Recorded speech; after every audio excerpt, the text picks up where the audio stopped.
Well, fancy seeing you here. Like a typical Nissan, when we did everything else on the front end of this truck, all the other parts got jealous, so we had stuff break. I've had my fair share of crusty Nissans in the past, so this isn't anything new to me. I had a S14, a Z32, I had a Datsun 720. They all did the same thing. Each of them required my firstborn child and all of my income to keep them running reliably. A Nissan's gonna be a Nissan, but I still love them at heart. So we did the upper control arms and we did all the other suspension components except for the lower control arm and the ball joints. And guess what part decided to go? The lower ball joint. I guess with a little extra added stress from the new lift and all the other components making the suspension stiffer and I guess be able to articulate more, the lower ball joints just decided to leave the chat. So I'm gonna go run to the shop now. I'm gonna work my full day's work, and then afterwards my lower ball joint should be there and we'll go ahead and we'll swap them out.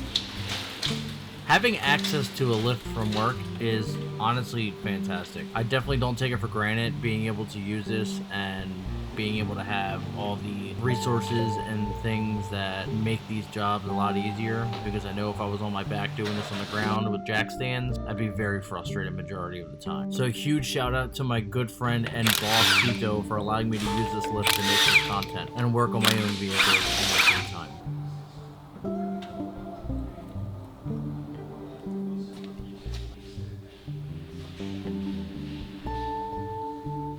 I guarantee I forget that GoPro's there, and it's going to take a little ride. Guarantee it. We're going to disassemble the upper control arm, the tie rod. We're going to get the brake assembly out of there. We're going to take the main bearings out. And with all that out of the way, it'll allow us to move the axle out, or a way to get out the lower ball joint. I don't know if this is the proper way to do this, but we're going to do it anyway. Here.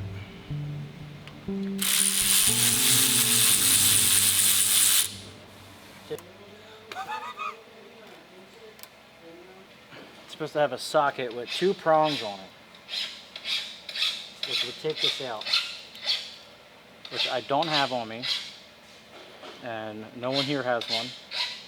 So we're going to do exactly what you're not supposed to do, because sometimes you got to do what you got to do. It's my famous last words.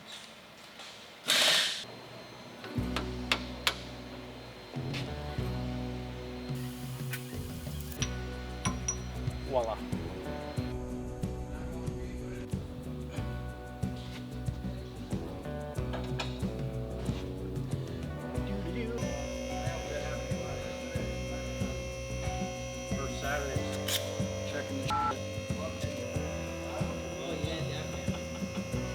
Oh yeah, look at that.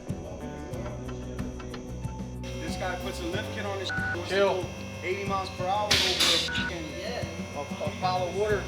I'll do it again too. I'll do it right now. I'll put this wheel back on. That's the problem. That's what you're building it for, bro.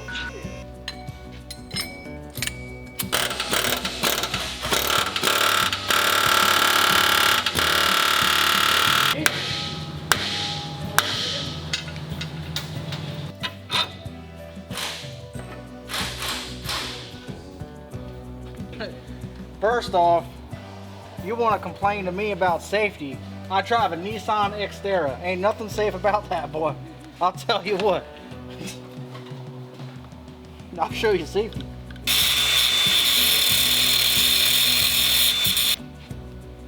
Hell yeah, brother. Damn, boy. That's a big old ranch, boy. In the sky. Buy a Nissan Xterra and go off-roading in the Rust Belt, they said. Become a mechanic and work on your own truck, they said.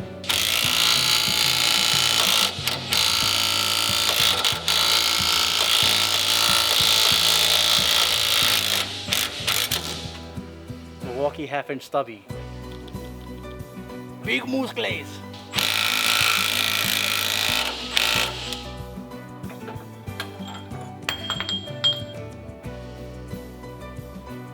This fell off the lift, as you saw previously me trying to fix it. I had to take this and turn it into a hook, which then allowed me to get everything back together and get the spring back around how it's supposed to be. So I hope this works correctly. Then also, I don't have that tool that I showed earlier, so I just made my own to get the torque specs. So let's go throw this back together. After torquing the hub lock nut, all we had to do was reverse the process in which we took everything off. Unfortunately, this day I only brought one memory card with me, so I ran out of memory and didn't get the film on the DSLR anymore. But we got the X back together, and then the next step is going to be Acadia National Park next week. Please like, leave a comment, and subscribe. And thank you for watching Escapism. See you next Sunday.